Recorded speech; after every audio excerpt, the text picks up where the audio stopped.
All right, going to be getting a walking road rant in here. Coming in after the Bengals winning against the Bengals yesterday, expensive win, very expensive win. Goal line offense looks terrible. They can't move up front. Still think they need to go get Lucas Scott, fullback off the Ravens. I'll keep saying that because the guy actually moves bodies. He's a rookie. They know who he is. They had brought him in for a local pro day, it turns out.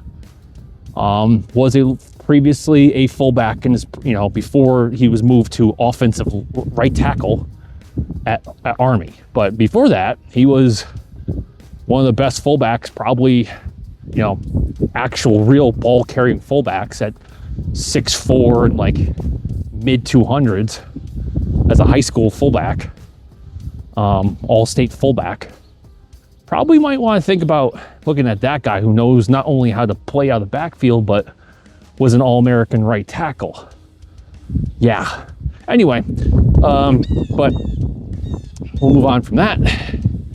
So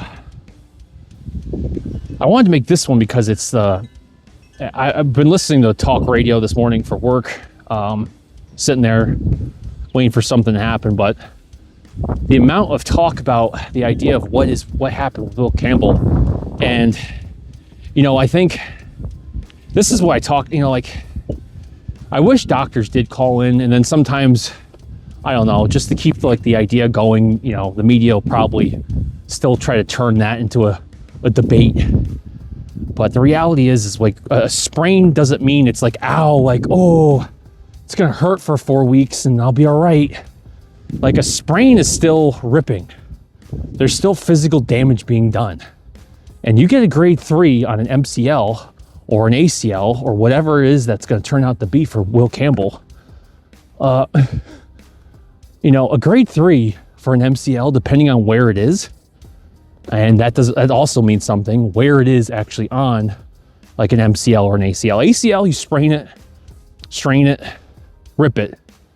I mean, you're basically done. Now, the way it went in, I saw one other angle that was not on the broadcast that it collapsed in. It did not look good. And I just said to my wife, who was like, you're being dramatic. I'm like, that's either completely gone or it's hanging on by a thread.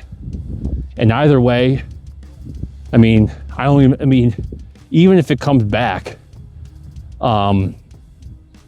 without surgery, and it is holding on, and you do the rehab, and you do every trick in the book, every modality to get blood, you get in there, you do everything that you possibly can to heal it back up. That doesn't mean the joint's not going to be unstable. And yeah, there's those great, like the Don Joys, we see the athletes with those. Last time I saw one of those ordered, the Defiance 3 was like, I think like $1,300, and that was, that's a titanium bars and then carbon composite body, and that's just for the item. Of course the Patriots can pay whatever for a knee brace, and this is the reason why I've been around football programs that require their offensive linemen to actually have one of those on, because it's a little bit clunky-ish.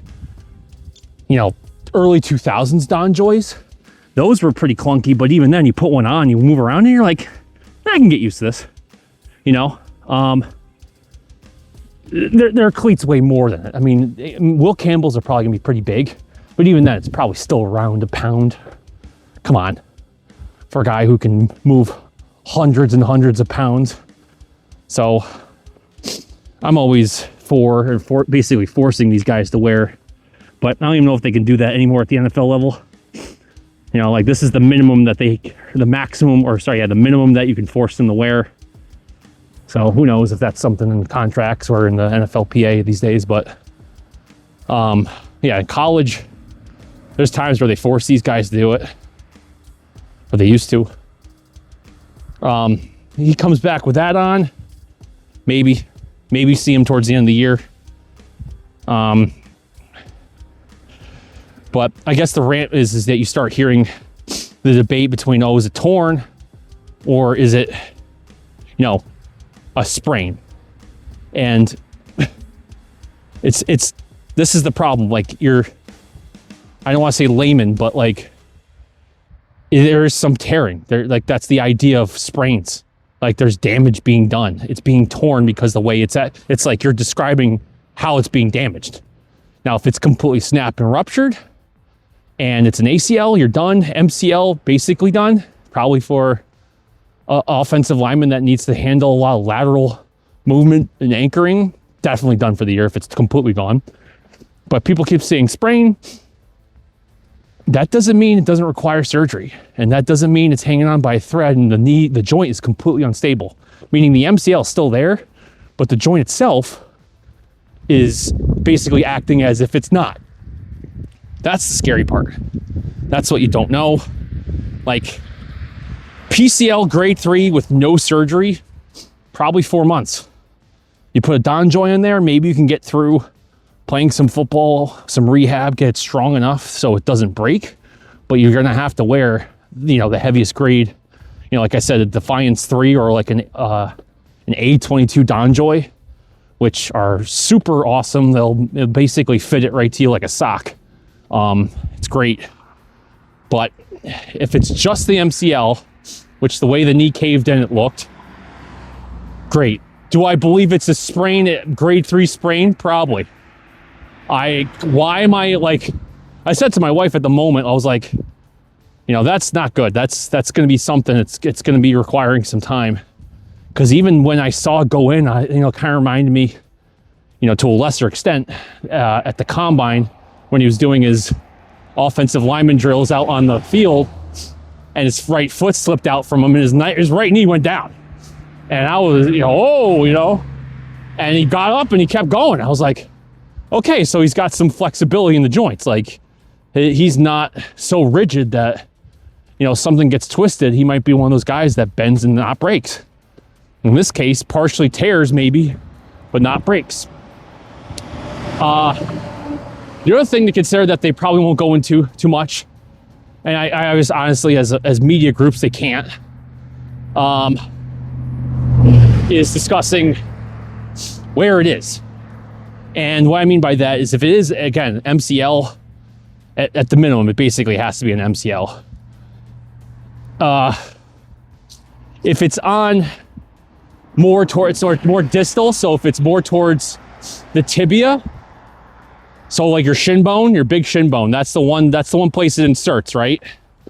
And then, or if it inserts on your femur, which is your thigh bone, right? Those are the two spots. So MCL's on the inside of your knee, inserts into your tibia, and then origins from the femur, inserts into your tibia. If it's on the tibia side, the way the knee's constructed, like the structure of it, it's worse. That if it's down there or if it's in the middle, I think you'll be okay. Like that's concerning. If it's up more towards the femur, which seems to be unlikely, but I had a girl tennis player that had it higher up. She was okay with a big donjoy femur for the rest of the year. Soccer player, lower sprain, grade 3 at the tibia, had to be pulled, had to get surgery to fix it.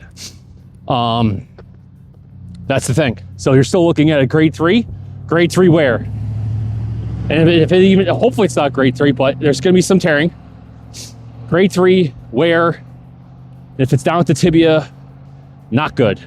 Can he rehab it? Yes. Is his muscles and everything strong enough to keep his knee completely tearing it with a donjoy on? Possibly.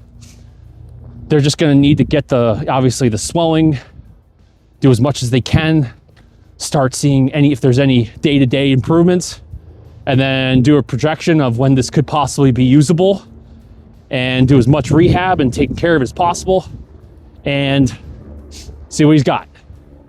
That's the reality. I say this coming from somebody who's worked with athletes, worked in rehab, still works with athletes that are coming off injuries, still deal with athletes that are dealing with major medical issues. You're just going to hope. This comes down to genetics, which it seems like genetics could have saved this kid. Still waiting on an official what it is. But I heard early this morning rumors of a sprain. And I got to close this out again, reiterating, don't take it as like, oh, my kid sprained his ankle. A couple weeks later, he's fine. It's not that. It's not that. It's all amplified because if it weigh how much it went, it's grade 3. The doctor, I shouldn't say it's likely grade 3 based upon how Will Campbell, because he probably felt it, right? He felt that, maybe even heard something, right? Feel the vibration come up inside the thigh. You know what's going on. You knew it was a big blow. It's 300 pounds getting rolled up on. Actually, I think he got punched into basically with the shoulder. Immense amount of pain. He hasn't done anything to this magnitude before. Doctor comes in or he does an assessment. Like if it is partially torn, it's a grade 3, you're gonna get a lot more play. You're gonna have your right and you're gonna take his left and his right and you're gonna compare the two. It's obviously gonna move. So this isn't, no one overreacted yesterday. I mean, doctor probably said, yeah, this is a problem. And Will Campbell probably said, yeah, I felt it.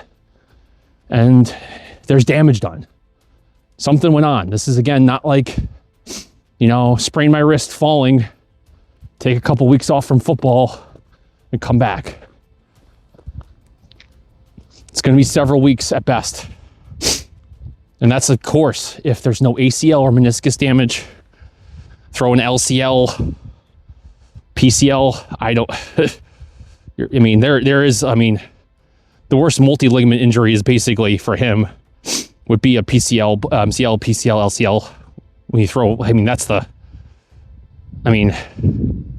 thankfully it wasn't a knee dislocation like Tyreek, but you throw those other ones in there and it's just 12 to 24 months. I guess in the best case, it's 4 weeks. IR it, maybe, and then just keep him on the sidelines, work him in. Again, probably working with that a heavy Don Joy, which would be highly advisable for the rest of his career and everybody who's working on that offensive line. Don't be stupid. I know there's some data out there that say, it makes the athletes a little bit weaker. And okay, sure. I don't know. I just don't know anybody who's ever worn one that's ever popped a ligament. Maybe there's definitely, somebody who has, but that person probably functional movement screening was probably red flags all over the place. I've never seen a good athlete that wears one of those get injured. And I've never said, oh, yeah, the athlete's not working out. It's not working out. It looks like it's really making them cumbersome. I don't know. Maybe there's something out there. There's some abrasion stuff and, like taking care of yourself while you're wearing it. I don't know. I just don't see why, he can't put that on. Grade 3.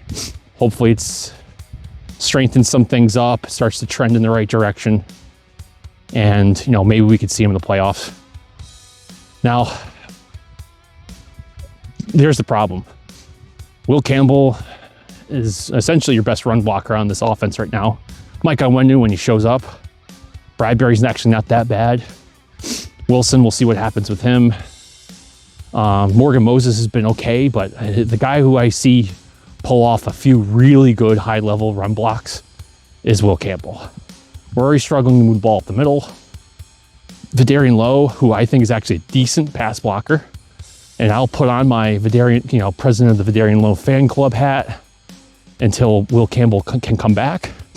I'll point out that Vidarian Lowe, for basically his whole entire tenure as a Patriot, has been beat up and injured.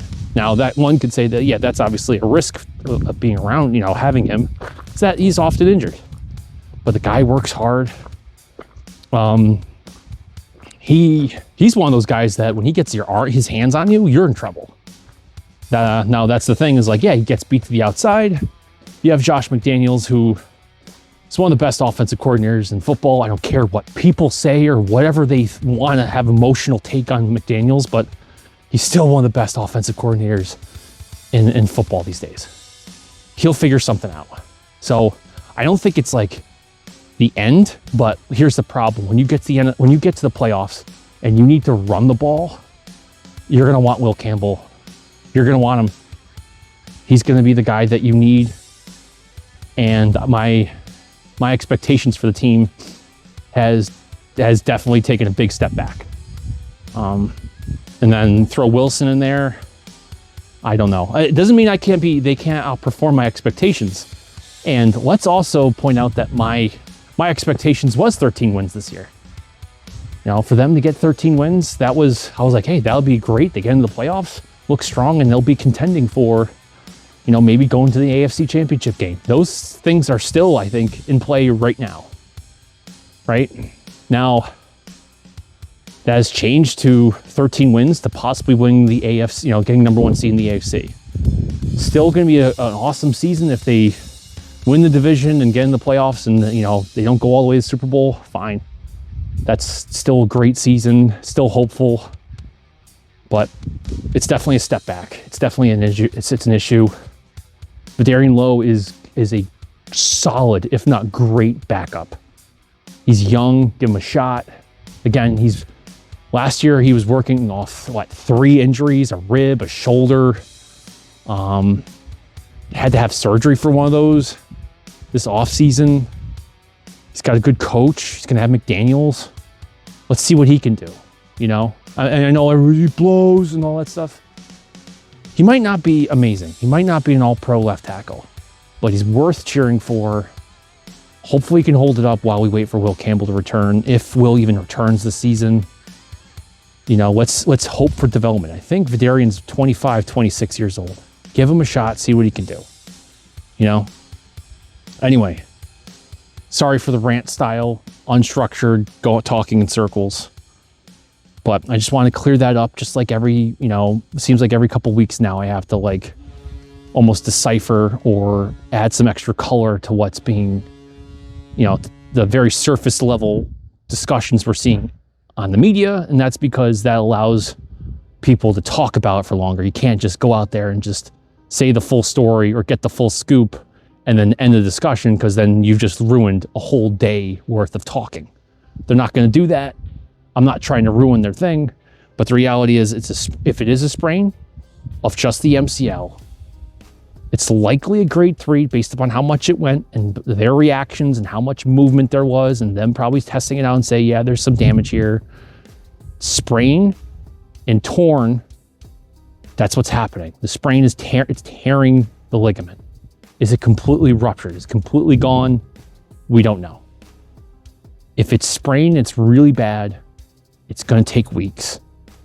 And it's going to be, they're going to be smart. It's going to take weeks. And him coming back limited with a Don Joy big structural brace. Right? Now, if you throw in an MCL, some meniscus, posterior lateral damage, we'll see. This is, if that's the corner, that one's going to be really bad because that means it caved in and slightly back. Didn't dislocate, but you're looking for months and months if it's one of those, multi-ligament injuries. Timelines, we don't know.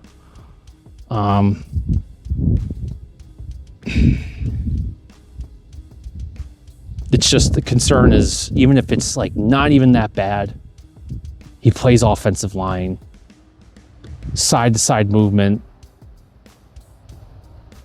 I can't imagine they're gonna say, yeah, dude, it's kind of there. You're strong. We'll put a brace on it. We'll give it a shot. We'll give it a go. I don't know. It just wouldn't be smart, in my opinion. And maybe they just keep him on the sidelines, and maybe for some reason, if they get to the playoffs, they get the bye, and Vidarian hasn't looked good. Yeah, maybe they give it a shot. But then all of a sudden, if it really goes, it's not going to be fully healed at that point, no matter what. Between now and the end of the year, a grade 3 is not going to be completely fully healed. So you're going to take a risk of putting him out there.